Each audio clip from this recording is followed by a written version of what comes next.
ஸ்ரீலங்காவில் இப்படி ஒரு கிளாம்பிங் எக்ஸ்பீரியன்ஸை நான் எதிர்பார்க்கவே இல்லை. ஃபுல்லி க்ரீன் நேச்சர் வியூக்கு நடுவில் அமைஞ்சிருக்கிற கிளாம்பிங் ஸ்பாட் தான் இது. லாஸ்ட் வெக்கேஷனில் ஸ்ரீலங்காவுக்கு வந்த டைம் தான் இந்த கிளாம்பிங் பை ஆஃப் ட்ராக்ன்ற பிளேஸ்க்கு விசிட் பண்ணேன். இது கண்டி ஹுன்னஸ்கிரியா பகுதியில் தான் இருக்குது. ஹுன்னஸ்கிரியா டவுன்லேருந்து ஒரு 5 to 10 minutes ட்ராவல் பண்ணி தான் இந்த இடத்துக்கு வர வேணும். இவங்களோட பார்க்கிங் ஸ்பாட்லேருந்து ஒரு 500 meters தூரத்தில் தான் இந்த கிளாம்பிங் பிளேஸ் இருக்குது.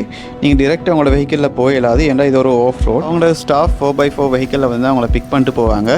இதே ஒரு நல்ல எக்ஸ்பீரியன்ஸாக இருந்தது எங்களுக்கு. நாங்கள் இங்கே வரும்போது லஞ்ச் டைம் ஆகிடுச்சு. ஸோ டிரெக்டாக எங்களுக்கு லஞ்ச் தந்தாங்க. அதுவும் ஸ்ரீலங்கன் ட்ரெடிஷ்னல் ரைஸ் அண்ட் கறி. லஞ்ச் முடிஞ்சு கொஞ்சம் ரிலாக்ஸ் ஆகிட்டு நாங்கள் அந்த ஏரியாவை சுற்றி பார்த்தோம். இந்த கிளாம்பிங் ஏரியா அமைஞ்சிக்கிறது வந்து நக்கல்ஸ் மவுண்டன் ரேஞ்சு கிட்ட. ஸோ இதை சுற்றி இருந்த வியூ வந்து சூப்பராக இருந்தது. நாங்கள் நினச்சி கூட பார்க்கல இவ்வளோ அழகாக இருக்குண்டு. தூரத்தில் நிறைய வாட்டர் ஃபால்ஸும் பார்க்கக்கூடியதாக இருந்தது. இவங்கள்ட்ட 3 வகையான அக்கமடேஷன்ஸ் இருந்தது. அதில் நாங்கள் தங்கியிருந்தது அரளிய ஜியோ டாம். ரவுண்டட் ஷேப்பில் காணப்பட்ட இந்த அக்கமடேஷன் வந்து உள்ளுக்கும் சரி வெளியும் சரி நல்ல அழகாக இருந்தது. ஸோ எங்களுடைய ஸ்டே வந்து சூப்பராக இருந்தது.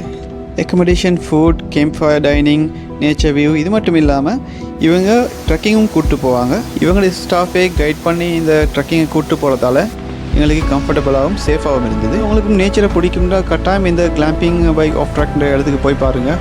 இது ஒர்த்தாக இருக்கும். சில பேருக்கு கேம்பிங் பண்ண பிடிக்கும், ஆனால் கம்ஃபர்ட் இல்லாதனால கேம்பிங் பண்ண ட்ரை பண்ண மாட்டாங்க. ஸோ அப்படியே நாங்களும் இந்த மாதிரி கம்ஃபர்டபுளான ஒரு கிளாம்பிங் அரேஞ்ச்மெண்ட்டை ட்ரை பண்ணி பார்க்கலாம். Thank you guys, see you in the next one. Bye bye.